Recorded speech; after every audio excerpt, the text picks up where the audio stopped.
support. Okay, we're gathered here today to rally. We're gathered here to rally the cause of Free Roger Christie now. So thank you for everyone attending. I'm not speaking. My name is Paul Sula on behalf of the Cannabis Charity, Education, and Defense Fund. It's a nonprofit organization that we formed for the express purpose of speaking for the cannabis plant and all the political prisoners that support her. And so, in that spirit, we hosted a group of speakers here today representing many of the local groups that are aligned, the local churches that practice cannabis as a sacrament in their religion. So they're going to offer insights and the ideas, and following that, we have plans to march down the street here down into the federal court building together. So before that, though, we're going to get a lot of insights, a lot of rally, a lot of encouragement on this path so that we can pass on this critical time for Roger and for all of the defendants recently made political prisoners by our federal courts. Recently, some good news is that there is a reconsideration beginning relative to Roger's immediate freedom. His attorney, the public defender Matt Winter, expressed his gratitude to us for getting together and gathering at this critical time. At this time, with everyone's support being demonstrated through the letters that we are gathering here, whether they're by your own hand or using our letters, or by the pledges that we raise, and by the continued effort to rise up, this will be translated in our support and in Roger's support for a way to turn the tide. So the cannabis charity has been supported to raise money, raise funds, also to raise consciousness, to use the funds to help raise consciousness or otherwise, and also to raise us all up. So we all start taking a stand and put an end to the political oppression that we're experiencing now. Until we liberate the cannabis plant and all of the political prisoners, we have to continue. And we'll start now with the THC ministry. I'm so proud to be here with so many creative people from this beautiful area of Hilo. The best thing I could do today, going along with the spirit of that, writing the letters, we're passing around, and Ella has the exact address, and we're writing to Roger, and I'd like to read the letter that I am sending today. Aloha, Reverend Roger, number 99279.022. You are now being liberated from the hurricane of politics and economics, religion versus spirituality. Would you have hurricane insurance in your business of healing? Zero. Your arsenal of faith leaves out such as that. You have shown us the Tao of ministry. Your ethics of the needs of others and the needs of the self are woven into the fabric of your love. We are all preparing for the last marijuana trial. Roger, we want you home now. We miss our discussions of life and love, our ongoing discussions of the beautiful, simple power of a God-given plant of the planet Earth. Mahalo for your positive energy that flows to all of us, even now in these times of clouded unity. Puka lane, there is a hole in the heavens. Much love to your ohana, and especially your beloved mother. All blessings to you, dear Reverend, friend, pastor, citizen of the United States of America, and lover of the Kingdom of Hawaii. Holy Moses, we won. Word is cannabis. And sometimes that's powerful, that we raise our consciousness up and we don't let them define what we use sacredly or recreationally or medically.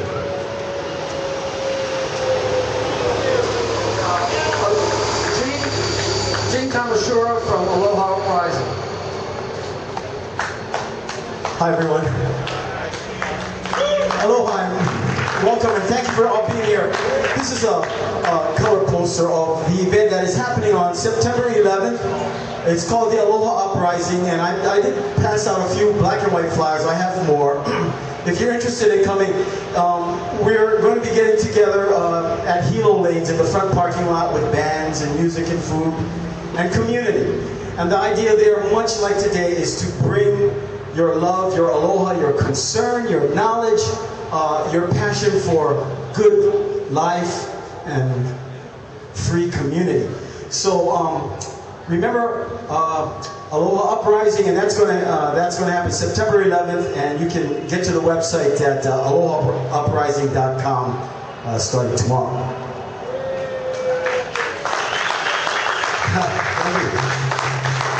Okay, many of us met the other day, and we were talking about what are our next steps, because I know today I'm speaking probably mostly to the choir. A lot of you are very clear and understand the situation we face right now, and I'm so grateful that you took the time and you have the courage and you have the faith and the love and put it into action by coming together today. All God-given power rests with the individual and is delegated from them. Each man has the right from Akua God to life, liberty, and the pursuit of happiness, and a corresponding duty to protect those rights as an individual and through the establishing of governments to do the same. Do we really know this Aina we walk upon? It is fundamentally important to understand that the Hawaiian kingdom never ended. Our beloved Hawaii was lost to a provisional government led by treasonous foreign conspirators, later briefly becoming the infamous Republic of Hawaii, before eventual unlawful annexation to the United States in 1898. Almost a century later, the U.S. Congress passed Public Law 103-150, otherwise known as the Apology Bill, signed by President Clinton in 1993. This resolution apologized for the U.S. government's role in supporting the 1893 overthrow of the Hawaiian Kingdom. To this very day, the people of Hawaii, and I mean all the people, not just Kanaka Maoli, continue to be illegally subjected to a prolonged military occupation of the entire territory of the Hawaiian Kingdom by the United States since the Spanish-American War of 1898. Now, I want you to keep this social-political reality in mind. I didn't know about this till really about 3-4 years ago. I grew up in the Hawaii educational system, and like all educational systems that prepare you for life in the empire, you never learn the truth. And I hope if some of this information is new to you, please talk to your friends. Look it up while the internet is still free. Well, keeping this in mind, it is essential that we recognize the harsh truth about ongoing U.S. occupation of Hawaii and commit ourselves to support the natural law of justice that will inevitably make Pono righteous, that which is Heva illegal and wrong.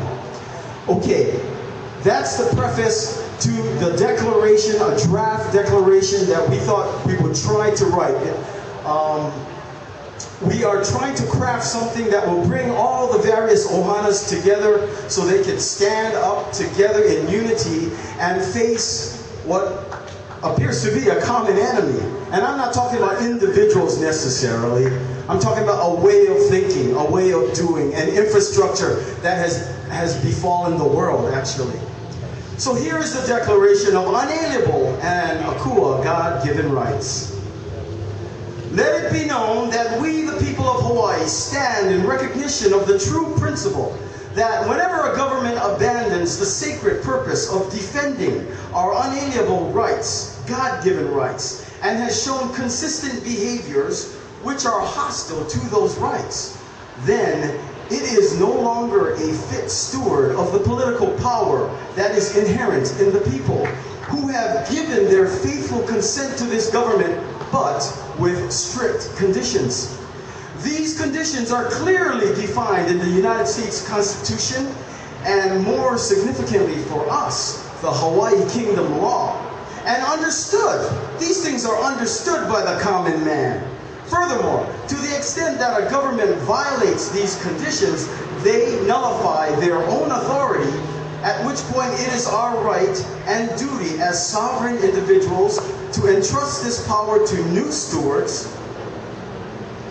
or the rightful stewards who will not depart from the laws we have agreed to give them.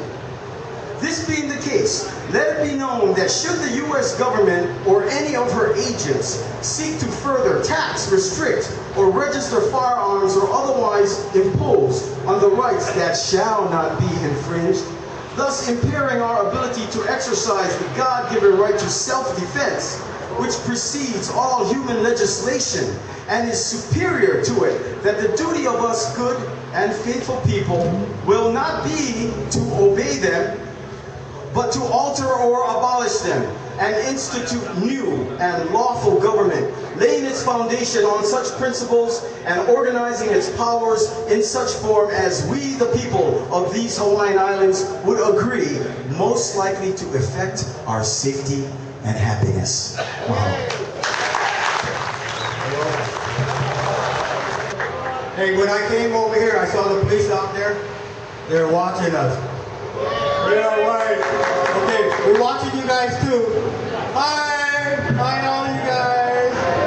We're watching you too. Okay. So when I came over here, they're over there taking pictures, you know, acting all mean and whatnot. And I said, oh wow, it's Pagay, it's Officer Pagay. It's the guy who arrested me, you know, back in 1993. And then they said I grew all of the marijuana in Puna. Even though I was paralyzed from the neck down. I said, hey, that's too good. That was too good. They flew around on the helicopters. They said, hey look, there was so much marijuana down there, we couldn't count it all. And then when they drew the map, I saw the map, you know, when they took me to court. 5 plants over here, 4 over there. Yeah, 24 plants they had. Oh wow, 1993. Nobody stood behind me then, you know. I had to fight them. Took me 7 years. In the end, I won because, you know, I wasn't going to be guilty of something that I wasn't guilty of. But I just want everybody to know, yeah, you can beat them. Just don't take the plea bargain. Because guess what? They have never ever won a case that wasn't plea bargain. Did you hear that part? Do not take the plea bargain, okay? They can tell you, oh, this is the best deal that you're ever going to get. But that's what lawyers say. They went to school to learn that. What do you say to your client to make them take the plea bargain? I think that's 101. What do you say to your client to make them take the plea bargain 101? First thing is, oh my God, take the plea bargain because that's the best deal you're ever gonna get. Yeah, right. I got a friend over here.